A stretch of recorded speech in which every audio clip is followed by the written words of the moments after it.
ब्रह्मसूत्रम, ब्रह्मसूत्र ग्रंथ में page number 294 और 294 पेज के ऊपर से 5 नंबर की पंक्ति है। एक दो शब्द छोड़कर आया है। यदा तू देहेंद्रिय मनोबुद्धि संगातात वित्थाप्य, मिल गया। तो चलिए, तो बात यह चल रही है कि प्रथमाध्याय तृतीय पाद और 5वां अधिकरण दहराधिकरण, और इस अधिकरण का विचार विषय वाक्य बताया था अथ यदिदम इत्यादि। तो इस वाक्य में दहरा का शब्द का क्या अर्थ है, इस बात का निर्णय करने के लिए इस अधिकरण की प्रवृत्ति हुई है। तो पूर्व पक्ष ने कहा था कि दहरा का शब्द का अर्थ जीव है। सिद्धांतियों ने कहा कि दहरा का शब्द का अर्थ जीव नहीं कर सकते, क्योंकि अपद पापमत्वादी जीव में समन्वित नहीं होते हैं। तब पूर्व पक्ष ने कहा कि प्रजापति ने इंद्र को उपदेश करते समय जीव का ही उपदेश किया है और उस जीव में अपद पापमत्वादी गुण बताए हैं, अतः जीव में भी अपद पापमत्वादी संभव है। अतः दहरा का शब्द का अर्थ जीव करना चाहिए, ऐसा कहा किसने? पूर्व पक्षी ने। सिद्धांतियों ने उत्तर दिया कि प्रजापति ने इंद्र आदि को जो उपदेश किया है वह जीवत्व विशिष्ट जीव का, अर्थात उपाधि विशिष्ट जीव का उपदेश नहीं किया है। वो जीव तो लोग प्रसिद्ध है, फिर उपदेश किसका किया है? आविर्भूत स्वरूप जीव का उपदेश किया है। और आविर्भूत स्वरूप जीव का मतलब होता है वही ब्रह्म परमात्मा, क्योंकि जब तक जीव में क्या अविद्यादि उपाधि है तब तक उसमें जीवत्व है, अविद्यादि उपाधि के कारण। और अविद्यादि उपाधि का बाद हो गया तब उस जीव में जीवत्व नहीं है, अपितु वो ब्रह्म ही है। उसी को कहते हैं आविर्भूत स्वरूप जीव, अर्थात ब्रह्म परमात्मा। और उस परमात्मा का उपदेश किया है, और उस परमात्मा में अपद पापमत्वादि गुण संभव है, जीव में संभव नहीं है। अतः दहरा का शब्द का अर्थ जीव नहीं अपितु परमात्मा ही है। अब जब तक अविद्यादि उपाधि है तब तक जीव में जीवत्व है। इस बात को बताया था अन्वय मुख से दृष्टांत देकर पीछे वाले पंक्ति से कि यावत एव ही स्थानौ इव पुरुष बुद्धिम इव द्वैत लक्षणाम अविद्याम निवर्तयन कूटस्थ नित्य दृक् स्वरूपम आत्मानम अहम ब्रह्मास्मिति न प्रतिपद्यते। ब्रह्म को मैं ब्रह्म हूं इस रूप से जब तक नहीं जानता है तावत तब तक जीवस्य जीवत्व, तब तक ही जीव में जीवत्व है, जीव दशा है कि नहीं? ये बात बताई। अब उसी बात को व्यतिरिक्त मुख से कह रहे। अब इस पंक्ति से आगे यदा तू, मिला पंक्ति? तो पंक्ति को देखिए, पढ़ता हूं, फिर उसके बाद अन्वय करेंगे। यदा तू देह इंद्रिय मनोबुद्धि संगातात वित्थाप्य श्रुत्या प्रतिबोध्यते नासी त्वं देह इंद्रिय मनो बुद्धि संगातः नासी संसारी किम तर्हि तत् यत् सत्यम स आत्मा चैतन्य मात्र स्वरूपः तत्त्वमसि इति तदा। ठीक है, यहाँ तक हुआ कि नहीं? इतने का ही थोड़ा सा अन्वय कर लेते, तत्त्वमसि इति तक। शुरू की 2-4 शब्द सरल है। यदा तु देहेंद्रिय मनोबुद्धि संगातात वित्थाप्य, आगे 2 शब्द छोड़कर, 2-3 शब्द छोड़कर, त्वं देहेंद्रिय मनोबुद्ध्यादि संगातः, ये चाहिए, नासी न असि। पुनः आगे संसारी, उसके पीछे न असि, नासी। आगे किम तर्हि, तत् यत् सत्यम, दो शब्द छोड़कर आगे, चैतन्य मात्र स्वरूप, पीछे आत्मा, चैतन्य मात्र स्वरूप आत्मा, उसके पीछे सह, आगे तत्वमसि इति, फिर और बहुत पीछे आइए, इति श्रुत्या प्रतिबोध्यते, हो गया। फिर उसके बाद आगे सरले तदा कूटस्थ नित्य इत्यादि। एक एक बात को देखिए भाई, यदा जब देह, इंद्रिय, मन, बुद्धि और है कि नहीं, इनका सबका संगात, संगात समूह, तो देह, इंद्रिय, मन, बुद्धि, इन समूह से विस्थाप्य, विस्थाप्य का अर्थ लिखिए विविच्य, विस्थाप्य मतलब विविच्य, पृथक कृत्वा इत्यर्थः। तो क्या अर्थ निकला कि जब देह, इंद्रिय, मन, बुद्धि इनके समूह से अलग होकर बताया जाता है क्या कि त्वम, तू देह, इंद्रिय, मन, बुद्धि संगातः न असि। साधक को बताया कि तू देह नहीं है, तू इंद्रिय नहीं है, तू मन नहीं है, तू बुद्धि नहीं है, और इनका समूह भी तू नहीं है, नासी। ठीक है।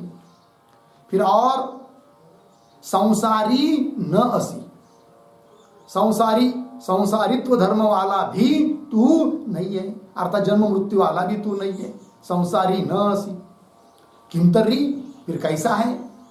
तो बताया आगे, तद यत् सत्यम, जो सत्य स्वरूप है, चैतन्य मात्र स्वरूप है आत्मा, सह, वही तुम हो। तत्वमसि इति, तत्वमसि, वह परमात्मा ब्रह्म ही तुम हो। इति, इस प्रकार, क्या? श्रुत्या प्रतिबोध्यते, इस प्रकार श्रुति के द्वारा बोध कराया जाता है साधक को, जिज्ञासु को। और वो बोध सुनने के बाद जब साधक अपने स्वयं का चिंतन कर लेता है, क्या कि आगे तदा कूटस्थ नित्य दृक् स्वरूपम आत्मानं प्रतिबुद्ध्य, उस समय श्रुति ने उस साधक को, जिज्ञासु को, उसके स्वरूप का यथार्थ रूप से बोध करने के बाद, तदा जब साधक अपने में चिंतन कर लेता है कि कूटस्थ स्वरूप नित्य दृक् स्वरूपम आत्मानम, आत्मानम का विशेषण है नित्य दृक् स्वरूपम। नित्य दृक् स्वरूपम का अर्थ है नित्य ज्ञान स्वरूपम, दृक् का मतलब ज्ञान। तो जो कूटस्थ स्वरूप है, कूटस्थ मतलब विकार रहित है, और नित्य दृक् स्वरूप है मतलब ज्ञान स्वरूप है। इस प्रकार के आत्मानम, आत्मा को, स्वयं को, अपने स्वस्वरूप तत्व को प्रतिबुद्ध्य, ज्ञात्वा, जानकर, अस्मात् शरीरात्, अस्मात् क्या है आगे? हाँ, अस्मात् शरीरादि अभिमानात्, इस शरीरादि को में जो अभिमान था पहले, ज्ञान होने के पहले, है कि नहीं, मैं करता हूं, मैं भोगता हूं, ये शरीर मैं हूं, इस प्रकार के शरीरादि में जो अभिमान था, उस अभिमानात् समुत्तिष्ठन्, ठीक है ना, अभिमान से समुत्तिष्ठन्, समुत्तिष्ठन्, समुत्तिष्ठन् मतलब सम्यक रूप से अलग होकर, परित्याग करता हुआ, देहादिक में अभिमान रखा नहीं, ठीक है ना, समुत्तिष्ठन्, अभिमान का परित्याग करके, स एव कूटस्थ नित्य दृक् स्वरूप आत्मा भवति, स एव, वही साधक अब कूटस्थ नित्य ज्ञान स्वरूप आत्मा हो जाता है। अर्थात जिसने देह इत्यादि का अभिमान छोड़ दिया, जो कि अज्ञान दशा में सबके लिए होता है कि देह को लेकर ही मैं हूं, मैं देवदत्ता हूं, यज्ञदत्ता हूं, काला गोरा हूं, इस प्रकार का अभिमान रहता है। अब यथार्थ रूप स्वयं का समझ में आ गया कि मैं तो देह नहीं हूं, बुद्धि नहीं हूं, मन नहीं हूं, संसारी नहीं हूं, ये तो पंचमहाभूतों का शरीर है, इसका दृष्टा साक्षी स्वरूप अधिष्ठान चैतन्य तत्व मैं हूं। इस प्रकार से जब साधक स्वयं के स्वस्वरूप को जान लेता है, ठीक, तब देहाभिमान रहता नहीं है। तब वो साधक क्या हो जाता है, अब उस ब्रह्म से अतिरिक्त रहता ही नहीं है, तो कूटस्थ नित्य ज्ञान स्वरूप आत्मा ही वो बन जाता है। बोलेंगे इसके लिए प्रमाण क्या, तो श्रुति दे रहे हैं, स कूटस्थ नित्य दृक् स्वरूप आत्मा भवति। तो वही स यो ह वै तत्परमं ब्रह्म वेद ब्रह्म एव भवति इत्यादि श्रुतिभ्यः। श्रुति कह रही है कि सह यो ह वै तत्परमं ब्रह्म वेद, उस परम ब्रह्म को, जो उस परम ब्रह्म को जानता है, मैं के रूप में जानता है, परमं ब्रह्म वेद जानता है, ऐसा साधक क्या जी, ब्रह्म एव भवति, अर्थात ब्रह्मविद ब्रह्म एव भवति, ब्रह्म को जानने वाला ब्रह्म ही हो जाता है। तो ब्रह्म एव भवति इत्यादि श्रुतिभ्यः, इत्यादि श्रुति से निश्चित रूप से क्या हो जाता है, वो ब्रह्म बन जाता है, अर्थात उसमें जीवत्व रहता नहीं है। तो जीवत्व कब तक, जब तक अविद्यादि है, अज्ञान है, देहादिकों में अभिमान है, तब तक जीवत्व। अविद्या हट गई, देहादियों में जो विद्यमान अभिमान था वो छूट गया, अब वो देह नहीं रहा, जीव नहीं रहा, अपितु ब्रह्म बन गया। उसी को कहते आविर्भूत स्वरूप जीव अर्थात ब्रह्म, और उसका उपदेश किया है किसने, प्रजापति ने, ठीक है। इत्यादि श्रुतिभ्यः, लगा इतनी पंक्ति आगे, तदेव च अस्य पारमार्थिकम स्वरूपम, और इस प्रकार का ब्रह्म जो बताया वही इसका क्या है, पारमार्थिक स्वरूप है। तदेव, तदेव के पूर्व में एक वाक्य लिखते अवतरण के रूप में, संसारित्वस्य,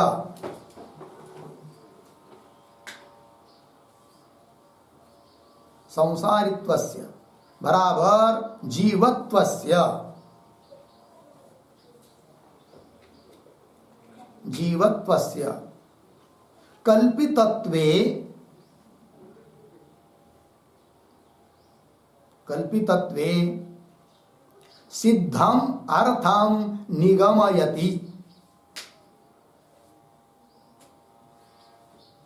सिद्धम अर्थम निगमयति तदेव इति, ठीक है जी। तो देखिए भाई, अर्थ संसारित्व अर्थात जीवत्व ये कल्पित है, ऐसा सिद्ध होने पर जो सिद्ध अर्थ होता है उसका उपसंहार कर रहे अब, ठीक है। तो आइए आगे, तदेव च अस्य पारमार्थिकम स्वरूपम येन शरीरात् समुत्थाय स्वेन रूपेण अभिनिष्पद्यते। तो इस पंक्ति का थोड़ा अनुभव है, कैसा पढ़ते देखिए, येन शरीरात् समुत्थाय स्वेन रूपेण अभिनिष्पद्यते, पीछे तदेव च अस्य पारमार्थिकम स्वरूपम,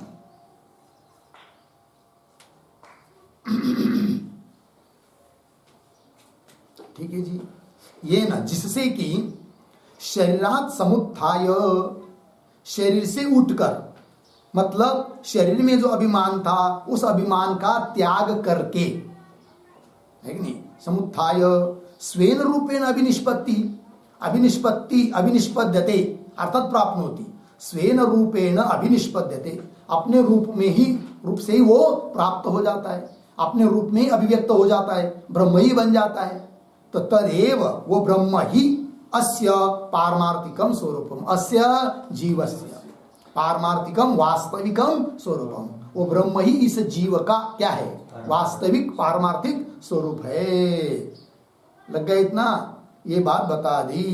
तदेव च अस्य पारमार्थिकम स्वरूपम येन शरीरात् समुत्थाय स्वेन रूपेण अभिनिष्पद्यते, होगा इतना। हाँ, तो कुल मिलाकर क्या बात हुई, तो पूर्व पक्षी का खंडन हुआ। क्या बात रखी थी पूर्व पक्षी ने, कि पूर्व पक्षी ने कहा था क्या, कि प्रजापति ने इंद्र आदि को जीव का उपदेश किया है और उस जीव के अपद पापमत्वादि धर्म बताए हैं, ऐसा कहा था किसने? पूर्व पक्षी। फिर उसके आधार पर वो कहना चाहता था पूर्व पक्षी क्या कि दहरा का शब्द का अर्थ जीव कर लो। किंतु प्रजापति ने इंद्र आदि को जो उपदेश किया है वह उपदेश उपाधि विशिष्ट जीवत्व विशिष्ट जीव का नहीं है, अपितु जीव का जो पारमार्थिक स्वरूप है उसका उपदेश है, अर्थात ब्रह्म का उपदेश है। और उस ब्रह्म में अपद पापमत्व धर्म बताया है, अतः जीव में वो धर्म बताया है, अतः जीव के धर्म हो सकते वो अपद पापमत्वादि, अतः दहरा का शब्द का अर्थ जीव कर लो, ये अब पूर्व पक्षी बोल नहीं सकता, क्योंकि जीव का उपदेश किया ही नहीं है, ब्रह्म का उपदेश किया है, और ब्रह्म में अपद पापमत्व धर्म है। अतः दहरा का शब्द का अर्थ परमात्मा ही है, जीव नहीं। इस बात की सिद्धि हुई यहां तक, इतनी बात लगी। किंतु ये जो बीच में आया उत्तर देते समय क्या कि आविर्भूत स्वरूप जीव, अनाविर्भूत स्वरूप जीव, तो जीव का आविर्भूत स्वरूप, जीव का अपना वास्तविक स्वरूप प्रकट होना, ये क्या चीज है, ये हमको समझ में नहीं आ रही है। ऐसा बोलना चाह रहा है कौन? पूर्व पक्षी। अतः इस बारे में वो अब आक्षेप कर रहा है कथम इत्यादि पंक्ति के द्वारा। आइए आगे। तो कथम पुनः, मिल गया पंक्ति, तो कथम पुनः इसके ऊपर लिखिए आक्षेप। 4-5 पंक्ति आक्षेप ग्रंथ चलेगा। आक्षेप, ठीक है। तो आइए कथम पुनः। अब कथम पुनः इत्यादि जो पंक्ति आ रही है उसके पूर्व में अवतरण के रूप में एक वाक्य लिखते हैं। देखिए उद्धरण चिन्ह में समुत्थाय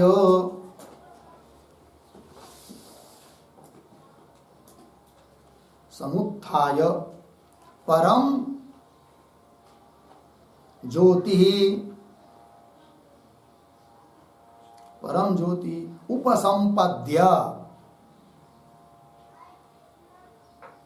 उपसंपद्य स्वेन रूपेण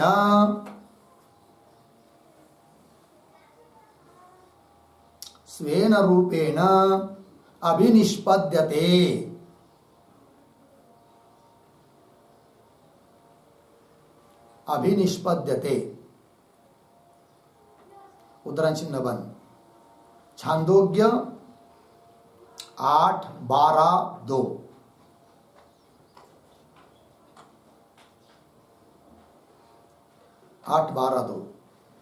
इति श्रुतिं व्याख्यातुम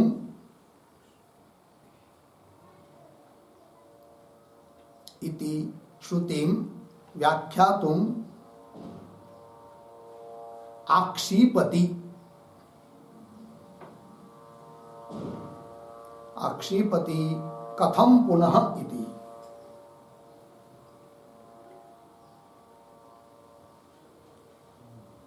ठीक है जी, चलिए भाई।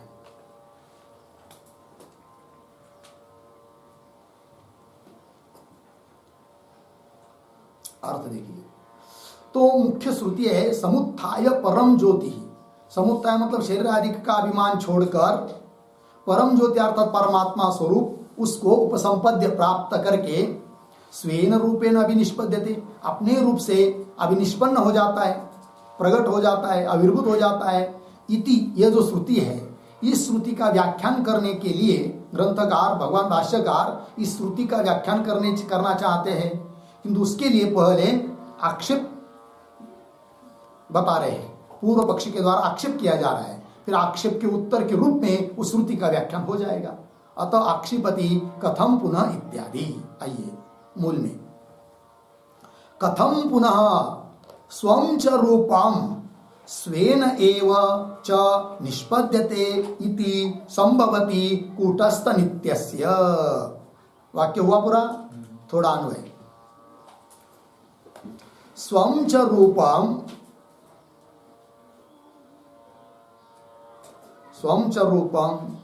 स्वेन एव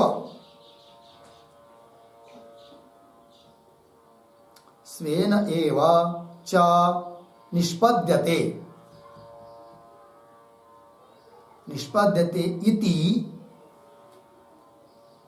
आगे एक शब्द छोड़कर कूटस्थ नित्यस्य, शुरू में आइए, कथम पुनः संभवती।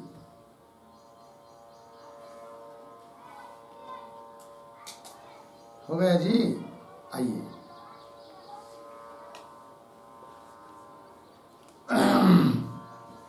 अर्थ देखिए भाई। हाँ, मिल गया। स्वं च रूपम, अपना ही रूप, स्वेन एव, अपने ही रूप से, निष्पद्यते, निष्पन्न होता है, अर्थात प्राप्त होता है, अभिव्यक्त होता है। यह बात कूटस्थ नित्यस्य कथम पुनः संभवती। कूटस्थ नित्य यही तो वास्तविक जीव का स्वरूप है कि नहीं, और वो तो पहले से अपने स्वरूप में ही है। वो पुनः अपने रूप से अभिनिष्पन्न होता है, अभिव्यक्त होता है, या प्रकट होता है, या प्राप्त होता है, ये कैसा कहा जा सकता है?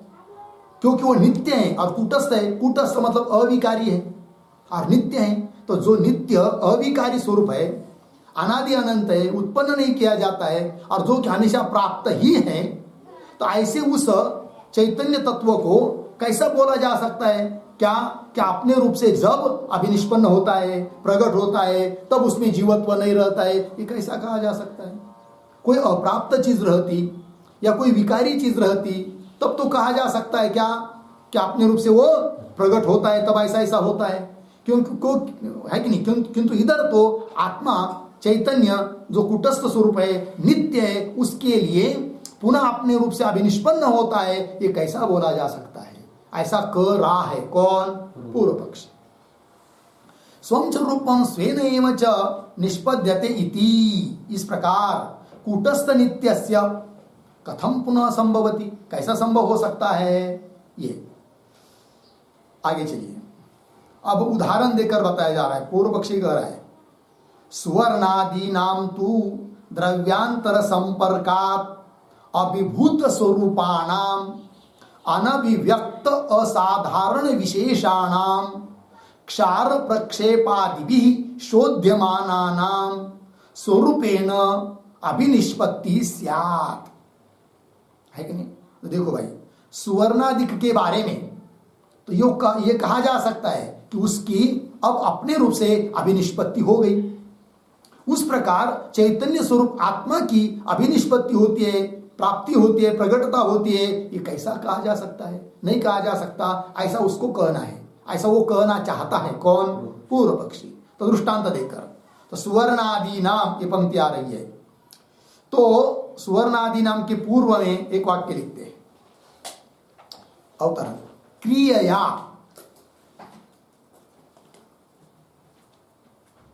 क्रियया कौंस में लिखिए संस्कारेण, संस्कारेण कौंस बंद, मलनाशात,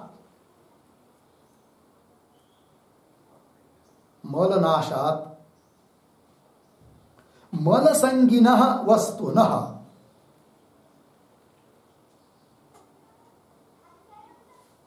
मलसंगिनः वस्तुनः अभिव्यक्ति ही भवति, अभिव्यक्ति ही भवति, अर्धविराम। तू असंगिनः, असंगिनः कूटस्थस्य, कूटस्थस्य अभिव्यक्ति, अभिव्यक्ति न संभवति,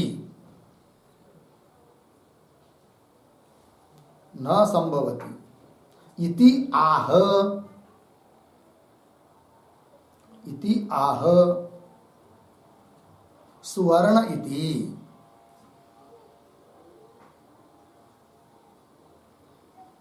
ठीक है,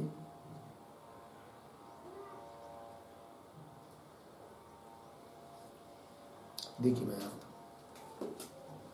क्रियया अर्थात संस्कार के द्वारा मलनाशा, जब मल नष्ट हो जाता है किसी चीज का, तब उस मल संगीन वस्तु न, मल से संग हुआ है जिस वस्तु के साथ, मल से युक्त जो वस्तु है उसकी तो अभिव्यक्ति हो सकती है।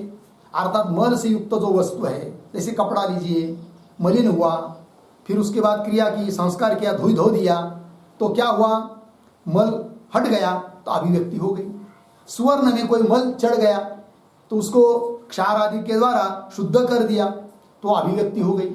अर्थात जिस चीज का अभिभव होता है कि नहीं, उसकी अभिव्यक्ति हो सकती है। शब्द ध्यान में रखिए, क्या क्या, जिसका अभिभव हो सकता है उसकी अभिव्यक्ति हो सकती है। अभिभव, अभिव्यक्ति अलग शब्द है। अभिभव होना मतलब दब जाना है कि नहीं, किसी के द्वारा दब जाना, तिरोभूत होना। तो जिसका अभिभव हो सकता है, जैसे सुवर्ण का मल आदि के द्वारा अभिभव हो सकता है, पता नहीं चल रहा है कि सुवर्ण है करके मलिन हो गया है कि नहीं, धो दिया, अच्छी तरह से निकाल दिया उसका मल, तो क्या हुआ, फिर अभिव्यक्त हो गया, प्रकट हो गया, अभिनिष्पत्ति, अभिव्यक्ति हो गई। किंतु सुवर्ण का अभिभव हो सकता है, उसकी अभिव्यक्ति हो सकती है कि नहीं। नक्षत्र जो आकाश में है उसका सूर्य प्रकाश के द्वारा अभिभव होता है, अतः रात्रि में सूर्य प्रकाश हट जाने पर उन नक्षत्रों की अभिव्यक्ति भी होती है। उस प्रकार यदि कूटस्थ चैतन्य रूप आत्मा का अभिभव यदि किसी से होगा, तब कह सकते हैं क्या कि उसकी फिर उस कूटस्थ रूप आत्मा की क्या अभिव्यक्ति भी हो जाएगी, हो रही है। किंतु उसका अभिभव करने के लिए कोई समर्थ है ही नहीं है, तो उसकी फिर अभिनिष्पत्ति होती है। और उस अभिनिष्पत्ति, अभिनिष्पन्न आत्मा का, आविर्भूत आत्मा का उपदेश किया है प्रजापति ने। ये सब बात कैसे आप कह रहे हो, है कि नहीं। ये कहने का अभिप्राय है किसका, पूर्व पक्षी का। तो उदाहरण दे रहा है वो सुवर्ण का। तो पंक्ति देखिए, सुवर्णादि नाम तू द्रव्यांतर संपर्का अभिभूत स्वरूपाणाम अनभिव्यक्त असाधारण विशेषाणाम क्षार प्रक्षेपादिभिः शोध्यमानानाम स्वरूपेण अभिनिष्पत्ति स्यात्। मिल गया। इन शब्दों का थोड़ा अन्वय करते हैं। शुरू के दो शब्द छोड़कर देखिए, द्रव्यांतर संपर्कात, आगे सरल, अभिभूत स्वरूपाणाम अनभिव्यक्त असाधारण विशेषाणाम, आगे सरल है ये थोड़ा, क्षार प्रक्षेपादिभिः शोध्यमानानाम, यहां तक आ गए, यहां तक सरल हुआ। फिर पीछे आइए शुरू में, शोध्यमानानाम, उसके आगे सुवर्णादीनाम तू, फिर आगे स्वरूपेण अभिनिष्पत्ति स्यात्। ठीक है ना।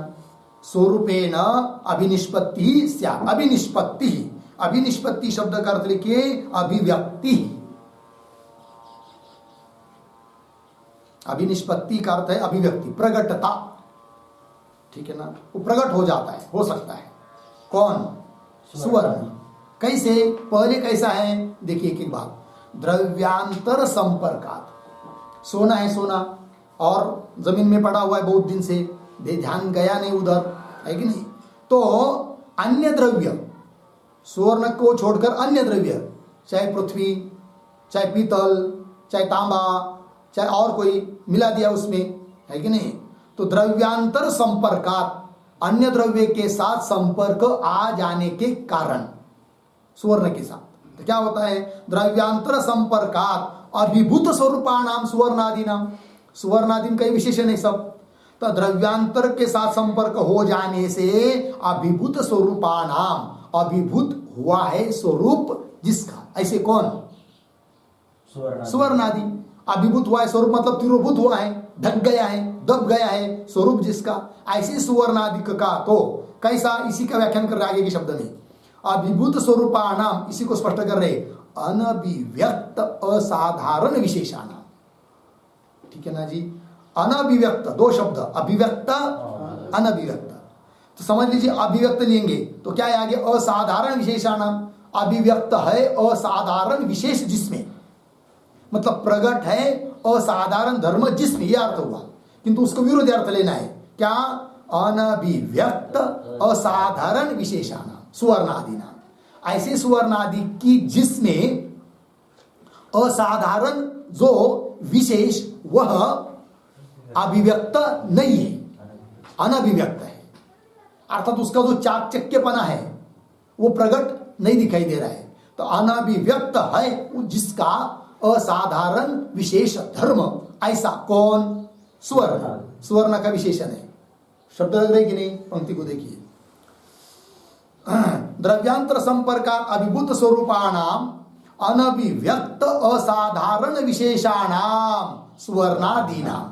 ऐसा सुवर्ण है कि जो पता नहीं चल रहा है पीतल है कि सुवर्ण है, बहुत उसमें पीतल मिला हुआ है, अन्य द्रव्य का संपर्क उसमें आया है, तो अभिव्यक्त है उसका असाधारण धर्म अभिव्यक्त नहीं है, प्रगट नहीं है, अनभिव्यक्त है, दब गया है, लग गया। फिर क्या किया? सोनार के पास ले गए, फिर सोनार को दिखाया कि ये क्या है भाई, कितने सोने का पीतल है, या सोना होगा तो कितने सोना है, कितना उसमें पीतल मिला हुआ, जरा बताओ। तो फिर उसने क्या किया? उसका शोधन किया। किसका? सुवर्ण का। किसके द्वारा? तो उस सोने को शुद्ध करने के कुछ उसके पास कुछ पदार्थ रहते हैं, क्षार वगैरह, खार वगैरह, जिसे अलग अलग आते हैं कि नहीं, खार, पापड़ खार, अमुक खार। तो सुवर्ण को शुद्ध करने के लिए भी एक विशिष्ट प्रकार का खार आदि कुछ पदार्थ होते हैं। तो वही करे, क्षार प्रक्षेपादि, उस सुवर्ण के ऊपर उसने क्या किया? कुछ विशिष्ट प्रकार का एसिड आदि या कुछ डाल दिया। वास्तविक सोना कितना है इस बात को पता चलाने के लिए। तो क्षार प्रक्षेपादि, आदि शब्द आया यहाँ पर। प्रक्षेपादि आदि शब्द से क्या लेंगे? तो आदि शब्द से लेंगे क्या?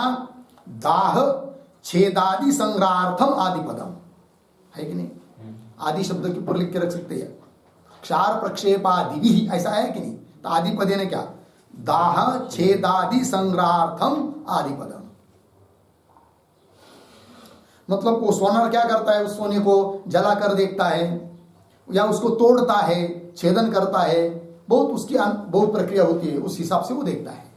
तो क्षार प्रक्षेपादि भी शोध्यमाना नाम, मिल गया जी। शोध्यमाना मतलब शुद्ध किए हुए, सुवर्णादि नाम, शोध्यमाना नाम सुवर्णादि नाम, शुद्ध किए हुए सुवर्णादिकों का, दिकों के क्या? स्वरूपेण अभिनिष्पत्ति, उसका स्वरूप से, अपना जो उसका मूल स्वरूप है सोना, उस स्वरूप से उसकी क्या होती है? अभिनिष्पत्ति होती है। अभिनिष्पत्ति अभिव्यक्ति, प्रगटता हो जाती है। किंतु सोना अपने रूप से प्रकट हुआ कब? जब पहले अभिभव हुआ था, अभिभूत हुआ था, तब उसकी हुई क्या? अभिव्यक्ति हुई। तो सोने के बारे में ठीक है, क्योंकि उसका अभिभव होता है तो अभिव्यक्ति भी हो जाएगी। लग गया इतना? हाँ। और दृष्टांत दे रहे, तथा नक्षत्रादि नाम, पंक्ति देखते रहिए, बाद ध्यान में करेंगे। तथा नक्षत्रादि नाम अहनि अभिभूत प्रकाशा नाम अभिभावक वियोगे रात्रौ स्वरूपेण अभिनिष्पत्ति स्यात्। ठीक है, थोड़ा अन्वय। तथा अहनि अभिभूत प्रकाशानाम, अहनि अभिभूत प्रकाशानाम, पीछे नक्षत्रादीनाम, नक्षत्रादीनाम, आगे रात्रौ, पीछे अभिभावक वियोगे, अभिभावक वियोगे स्वरूपेण अभिनिष्पत्ति स्यात्। होगा इतना? देखिए अर्थ, तथा, तथा मतलब जी तथा हाँ सुवर्णादीनाम इव, क्योंकि पीछे दृष्टांत दिया किसका? सुवर्ण का। तथा का अर्थ हो जाएगा सुवर्णादीनाम, सुवर्ण इत्यादि की तरह। और एक दृष्टांत दिया जा रहा है पूर्व पक्ष के द्वारा। क्या दृष्टांत? कि अहनि, अहनि दीने, दिवसे, दिन में, है कि नहीं? क्या होता है? तो अहनि अभिभूत प्रकाशानाम नक्षत्रादि नाम, तो नक्षत्र, नक्षत्र तारे, जो रात में आकाश में तारे दिखते हैं कि नहीं? रात में दिखते हैं। दिन में दिखते हैं क्या? नहीं दिखते। फिर दिन में क्या वो नष्ट हो गए क्या? नहीं है, किंतु दिखते नहीं है। अर्थात क्या हो गए? वो अभिभूत हो गए, उनका अभिभव हुआ, तिरोधान हुआ, अभिभूत हो गए, दब गए, प्रकट दिखाई नहीं दे रहे। उनका अभिभूत करने वाला, तारों को, तारों के प्रकाश को अभिभूत करने वाला कौन है? सूर्य का प्रकाश है। अर्थात सूर्य का प्रकाश क्या हुआ?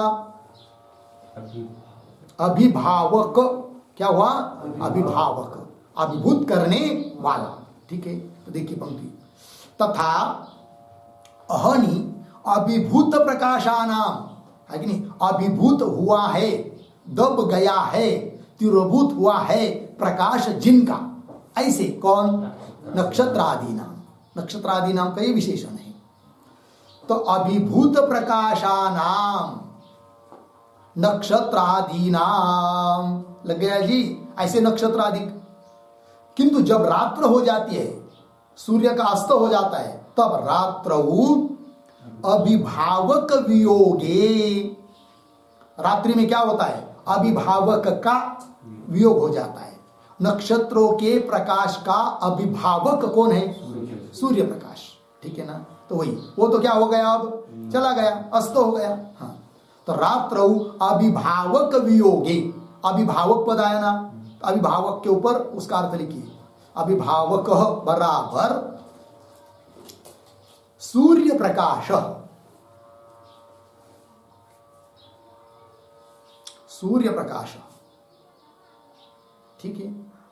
यहां पर अभिभावक कौन है? सूर्य का प्रकाश, सौर आलोक जिसको कहते हैं, या सूर्य का तेज जिसको बोल सकते हैं। ठीक है जी। हाँ, तो अभिभावक ऐसा जो सूर्य का प्रकाश, उनका वियोग होने पर, रात्रि में वियोग होता है कि नहीं? वियोग होने पर क्या होता है? स्वरूपेण अभिनिष्पत्ति, अपने स्वरूप से अभिनिष्पत्ति हो जाती है। किनकी? नक्षत्रों की। नक्षत्र का प्रकाश, नक्षत्र दिखाई देते हैं, है कि नहीं? तो स्वरूपेण, अपने रूप से अभिनिष्पत्ति ही, अभिनिष्पत्ति ही अभिव्यक्ति ही, अभिनिष्पत्ति हो जाती है तारों की। मतलब क्या? अभिव्यक्ति होती है, अर्थात प्रकट हो जाते हैं। किंतु प्रकट कौन हुए? नक्षत्रादि प्रकट हुए। ऐसा व्यवहार कब हुआ उनमें? जब वो अभिभूत हुए थे, तिरोभूत हुए थे, तब अभी व्यवहार हो रहा है। क्या? वे अभिव्यक्त हो रहे हैं। ठीक है ना? ये दो दृष्टांत हुए। उस प्रकार कूटस्थ रूप चैतन्य जो आत्मा है, उसके लिए कोई अभिभावक रहेगा, तिरोधान करने वाला रहेगा, तब तो हे सिद्धांति तुम कह सकते हैं क्या? कि फिर अब उस कूटस्थ रूप चैतन्य की क्या हुई? अभिव्यक्ति हुई, आविर्भूत हो गया। किंतु उसका अभिभावक कौन है? कोई है ही नहीं दुनिया में। कौन उसको, उसके तेज को छिपा सकता है? कोई नहीं। ऐसा कह रहा है कौन? पूर्व पक्षी। तब हे सिद्धांती, तुम कैसा कह सकते हो कि प्रजापति ने आविर्भूत स्वरूप जीव का उपदेश किया है? क्या होता है वो आविर्भूत स्वरूप? आविर्भूत स्वरूप मतलब प्रकट स्वरूप जीव, जीव का प्रकट स्वरूप। किंतु जीव का प्रकट स्वरूप कहने के लिए उसका आविर्भाव तो पहले होना चाहिए। तो किसके द्वारा आविर्भाव हो सकता है? हो ही नहीं सकता, क्योंकि वो नित्य कूटस्थ स्वरूप है। ये कह रहा है कौन? पूर्व पक्षी। हाँ, स्वरूपेण अभिनिष्पत्ति स्यात्। लग गया इतना? आगे चलिए। ये तो दो दृष्टांत दिया। अब वो कह रहा है, पूर्व पक्षी बोल रहा है, न तु तथा आत्म चैतन्य ज्योतिषः नित्यस्य केनचित् अभिभवः संभवति असंसर्गित्वात् व्योम्नः इव दृष्ट विरोधाच्च। यहां तक तीन इस वाक्य के जो शब्द है उसके भी थोड़ा अन्वय करते हैं। तू तथा, थोड़ा आगे जाकर नित्यस्य, पीछे आत्म चैतन्य ज्योतिषः, आत्म चैतन्य ज्योतिषः, आगे केनचित् अभिभवः, वाक्य के शुरू में आया है न, उसको लीजिए, न संभवती। आगे व्योम्नः इव, पीछे असंसर्गित्वात्, आगे दृष्ट विरोधात् च, दो हेतु दिए।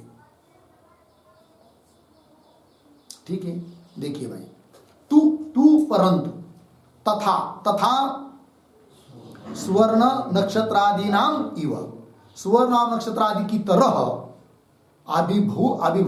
आविर्भव होता ही नहीं है। किसका? आत्मा का। ये कह रहे हैं तू तथा नित्यस्य आत्मज्योतिष, क्यों अभिभव नहीं होता है आत्मा का? वो एक तो नित्य है, दूसरी बात क्या है, वो चैतन्य ज्योति अर्थात ध्यान स्वरूप है। उसका अभिभव तिरोधान करने के लिए कोई समर्थ नहीं है, क्योंकि उससे भिन्न सब कल्पित है। कल्पित पदार्थ कैसा उसका अभिभव कर सकते हैं? ठीक है ना, तिरोधान कर सकते, दबा सकते उस आत्मा को? नहीं दबा सकते। ये कह रहा है पूर्व पक्षी। तू तथा नित्यस्य आत्म चैतन्य ज्योतिष केनचित् अभिभव न संभवति, केनचित् किसी भी वस्तु के द्वारा उसका चैतन्य का अभिभव तिरोधान न संभवति। लगे पंक्ति, न संभवति। क्यों? कारण क्या? हेतु व्योम्नः इव असंसर्गित्वात् दृष्ट विरोधाच्च, ये दो हेतु। व्योम्नः इव, व्योम्नः इव आकाश, आकाश की तरह। आकाश जैसा असंसर्गीय, आकाश के साथ किसी का भी संसर्ग लेप होता नहीं है कि नहीं? इस आकाश में यहां पर अभी मकान बना दिया, कुछ दिन के बाद मकान टूट गया, पेड़ लगा दिया, है कि नहीं? पेड़ भी चला गया, दूसरा ही कुछ कर दिया उस आकाश में, तो उस आकाश के साथ मकान का या उस पेड़ के सुगंध का, पुष्पों के सुगंध का कुछ लेप हुआ क्या? कुछ नहीं। आकाश कैसा है? असंसर्गी पदार्थ है, संसर्ग उसके साथ होता नहीं। उस प्रकार आत्मा के साथ भी किसी का भी क्या नहीं होता है? संसर्ग नहीं होता है। संसर्ग ही नहीं होता है तो उस आत्मा का अभिभव किसके द्वारा होगा? अर्थात नहीं होगा। व्योम्ना इव, आकाश की तरह असंसर्गित्वात्, असंसर्गित्वात् क्या? केनचित् अभिभवः न संभवति। कस्य? नित्यस्य आत्म चैतन्य ज्योतिषः केनचित् अभिभवः न संभवति। कुतः? असंसर्गित्वात्। ठीक है ना? एक बात और हेतु दृष्ट विरोधाच्च, प्रत्यक्ष के साथ विरोध भी होगा। ठीक है ना? तो प्रत्यक्ष के साथ विरोध कैसा होगा? कि आत्मा हमेशा प्रकट ही है, ये प्रत्यक्ष है। कैसे वो बता रहे आगे। और उसका अभिभव मानना उचित नहीं है। नित्य प्रत्यक्ष अभिव्यक्त स्वरूप आत्मा है, व्यवहार में प्रतीत हो रहा है, और उसका अभिभव मानना, तिरोधान मानना प्रत्यक्ष विरोध भी है, ये कह रहे हैं। तो ये जो आया है दृष्ट विरोधाच्च, इसका स्पष्टीकरण आगे की पंक्ति में थोड़ा हो ही रहा है, किंतु उस पर एक टिप्पणी लिख लेते हैं। दृष्ट विरोधाच्च इस पर लिखते हैं उद्धरण चिन्ह में, विज्ञान घन एव, विज्ञान घन एव, उद्धरण चिन्ह बंद। बृहदारण्यक 2:4-12। आगे इति श्रुत्या, इति श्रुत्या आत्मा तावत्, आत्मा तावत् चिन्मात्र स्वरूपः अस्ति, चिन्मात्र स्वरूपः अस्ति, पूर्ण विराम। आगे तच्चैतन्यम, तच्चैतन्यम चक्षुरादि जन्य वृत्तिषु,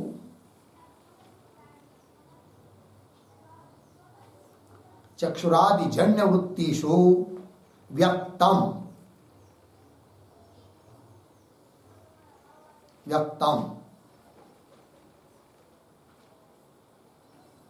अर्धविराम। आगे दृष्टि ही बराबर दर्शनम, दर्शनम अर्धविराम। श्रुति ही बराबर श्रवणम, श्रवणम अर्धविराम, मति ही बराबर, मति ही बराबर मननम अर्धविराम, विज्ञाति ही बराबर विज्ञानम इत्यादि पदवाच्यम सत्, इत्यादि पदवाच्यम सत् व्यवहारांगम, व्यवहारांगम जीवस्य स्वरूपम भवति, जीवस्य स्वरूपम भवति पूर्णविराम। तस्य जीव स्वरूपस्य,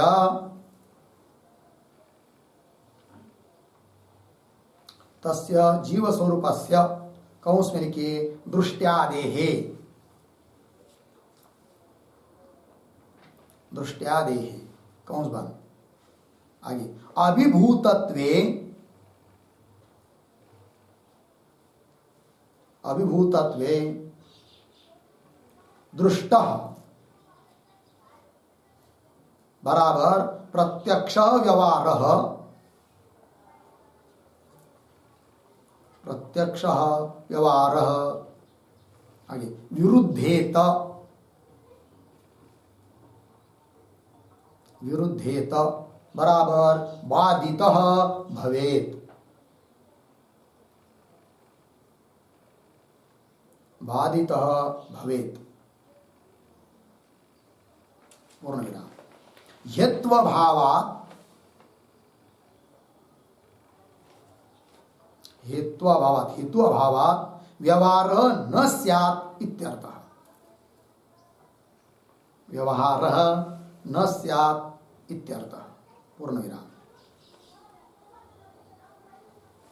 आगे भवति च व्यवहारः,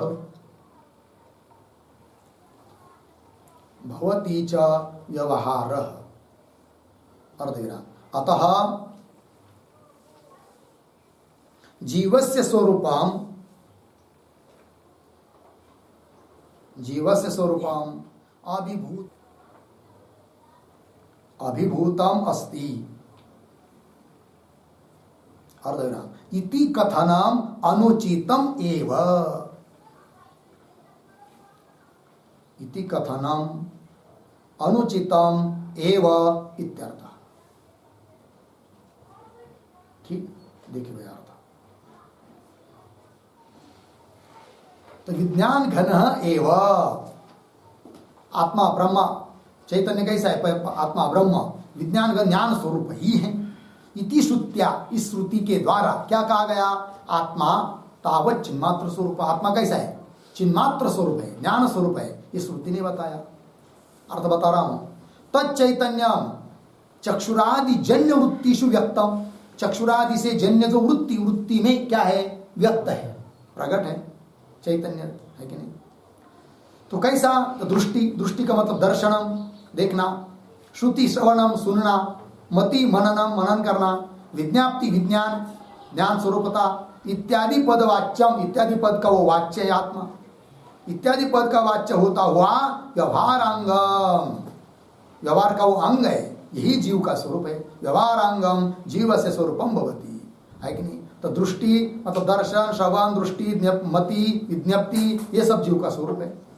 तस्य जीव स्वरूपस्य अर्थात दृष्टियादि स्वरूपस्य अभिभूतत्व, जीव का स्वरूप अभिभूत होता है ऐसा मानेंगे तो प्रत्यक्ष जो व्यवहार दिखाई दे रहा है, दृष्ट व्यवहार, दृष्ट मतलब प्रत्यक्ष व्यवहार, विरुद्ध है तो बाधित हो जाएगा, है कि नहीं? देखना सुनना ये सब चैतन्य का व्यवहार है कि नहीं? यही ब्रह्म जीव का स्वरूप है। और वह अभिभूत होता है तो दर्शन, श्रवण वगैरह ये सब बाधित हो जाएगा। ये नहीं होना चाहिए। फिर जब अभिभूत मानोगे जीव के स्वरूप को तो ये क्यों? हेत्वाभावात्, है कि नहीं? व्यवहार न स्यात्, व्यवहार, और उसका कारण कौन है? जीव का स्वरूप, है कि नहीं? जीव, और उसको क्या मान रहे हैं आप? अभिभूत। तो अभिभूत मानेंगे तो फिर उसका कार्य जो व्यवहार वो नहीं होना चाहिए, और व्यवहार तो हो रहा है। सब लोग देख रहे, सुन रहे, खा रहे, पी रहे। भवती व्यवहार अतः जीव से स्वरूपम अभिभूतम, अतः जीव का स्वरूप अभिभूत होता है, ये कहना उचित नहीं है। यदि जीव का स्वरूप अभिभूत मानेंगे तो उसका स्वरूप दिखाई नहीं देना चाहिए। सुनना, देखना, खाना, बैठना, उठना, ये सब हो रहा है कि नहीं? हाँ, चैतन्य ज्ञान यही तो स्वरूप है उसका, जो प्रत्यक्ष है। फिर वो बाधित हो जाएगा जब जीव का स्वरूप अभिभूत मानेंगे तब। अतः जीव का स्वरूप अभिभूत होता है, ये कहना ही उचित नहीं है।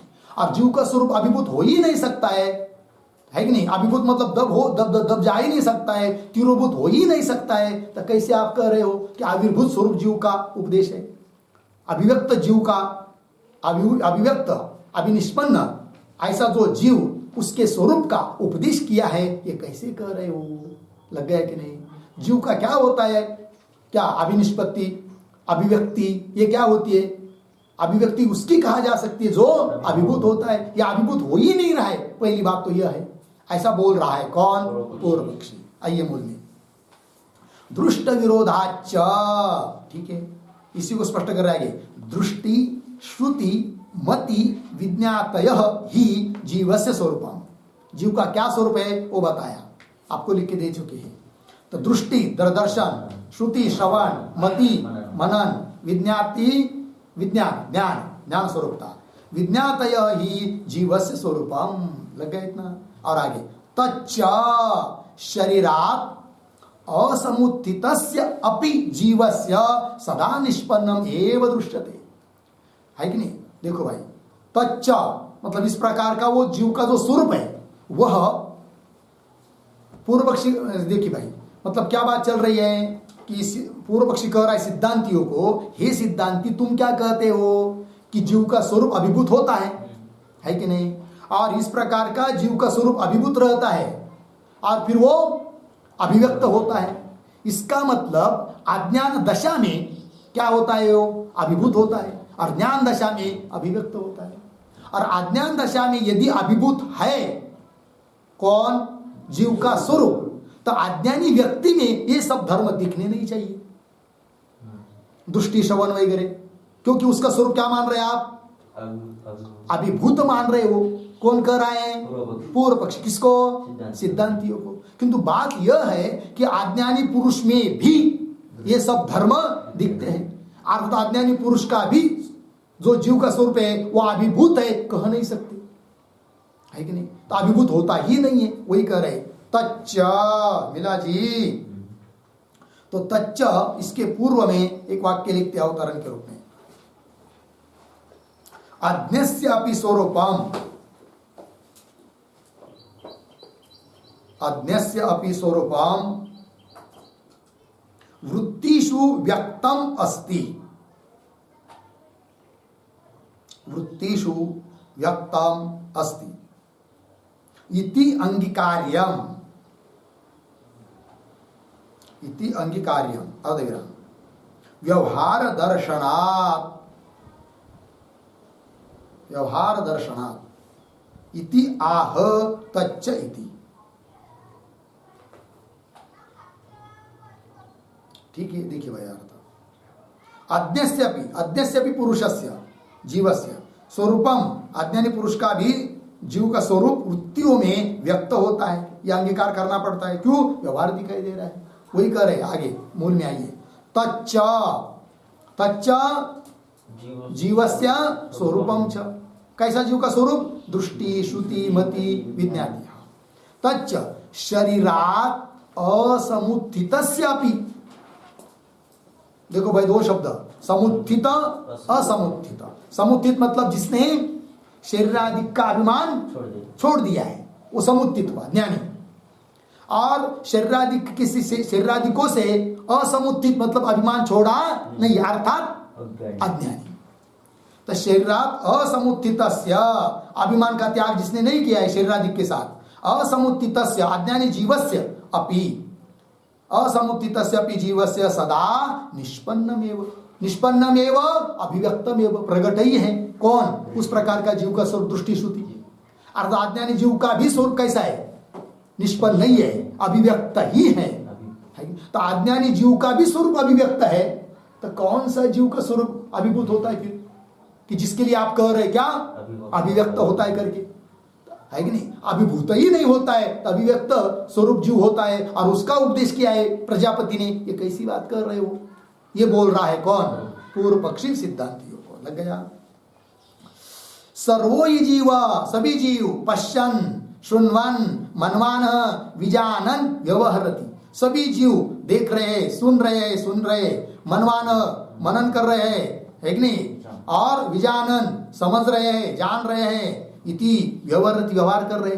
मतलब सभी जीवों का स्वरूप कैसा है? व्यक्त है, अभिव्यक्त है, निष्पन्न है, अभिभूत नहीं है। अन्यथा मतलब जीव का स्वरूप यदि अभिभूत मानेंगे तो व्यवहार अनुपपत्ति, व्यवहार नहीं हो पाएगा।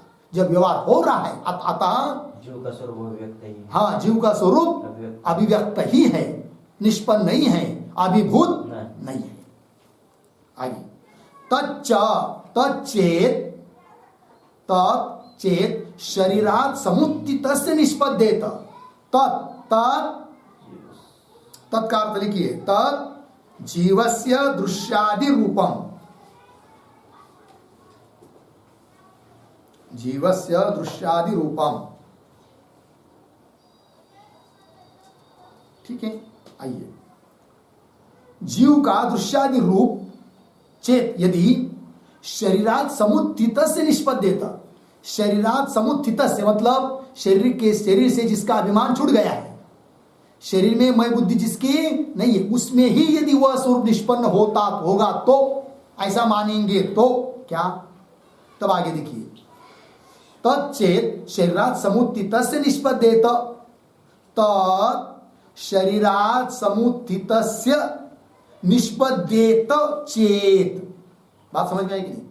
वह स्वरूप शरीर से जिसका अभिमान छूटा है ऐसे ज्ञानी पुरुष में ही रहेगा तो आगे प्राक समुत्थानात् दृष्ट व्यवहार विरुद्धेत। अन्वय समुत्थानात् प्राग दृष्ट व्यवहार विरुद्धेत। ठीक है, समुत्थान होने के पहले अर्थात देह में से अभिमान छूटने के पहले अज्ञान काल में दृष्ट जो दिखाई देने वाला व्यवहार है वो विरुद्धेत बाधित हो जाएगा। किंतु अज्ञान होने के पहले जो दर्शन श्रवण आदि व्यवहार हो रहा है जीव में, उसका बाद है क्या? नहीं है। अर्थात अज्ञान काल में भी जीव का स्वरूप कैसा है? अभिव्यक्त ही है, अभिभूत होता ही नहीं है। तब कैसे आप कह रहे हो कि अभिभूत स्वरूप जीव का उपदेश है करके इत्यादि। तो वही करे आगे अंतिम वाक्य, अतः किमात्मकमिदं शरीरात् समुत्थानम्, किमात्मिका वा स्वरूपेण अभिनिष्पत्ति इति। यहाँ तक पूर्व पक्ष पूरा हुआ। थोड़ा अन्वय, अतः इदं शरीरात् समुत्थानम्, शरीरात् समुत्थानम् पीछे किमात्मकम्, आगे वा स्वरूपेण अभिनिष्पत्ति किमात्मिका इति।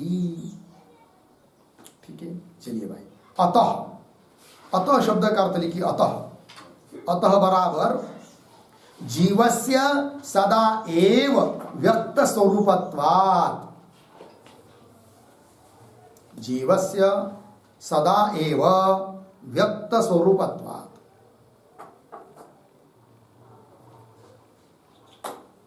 ठीक है, देखिए, जीव हमेशा व्यक्त स्वरूप होने के कारण, हे सिद्धांती बताओ क्या? कि इदम शरीरात् समुत्थानम किमात्मकम्, ये शरीर से समुत्थान होना इसका स्वरूप क्या है? ये बताओ। एक बात, वा मतलब च, और स्वरूपेण अभिनिष्पत्ति किमात्मिका, स्वरूप से अभिनिष्पन्न होना, अभिव्यक्त होना, इसका भी स्वरूप क्या है बताओ, है कि नहीं? ये प्रश्न पूछा पूर्व पक्षी ने सिद्धांतियों को, क्योंकि हम तो कहते हैं कि जीव का स्वरूप अभिभूत होता ही नहीं है कि नहीं? और तुम कह रहे कि अभिनिष्पत्ति होती, इसका मतलब अभिभूत तुम मान रहे हो। तो बताओ फिर जीव का स्वरूप अभिभूत होता है, उसका स्वरूप क्या है? और उससे अभिनिष्पत्ति होना, उसका स्वरूप क्या है? ये सब बात बताओ हमको। ऐसा पूछा पूर्व पक्षी ने। फिर उत्तर दे रहे आगे, अत्र उच्यते, मिल गया। उसके ऊपर लिखिए समाधानम। तो उत्तर दे रहे सिद्धांती अब उस उत्तर का विचार हम लोग कल करेंगे। ओम पूर्णमदः पूर्णमिदं पूर्णात् पूर्णमुदच्यते पूर्णस्य पूर्णमादाय पूर्णमेवावशिष्यते। ओम शांति शांति शांति।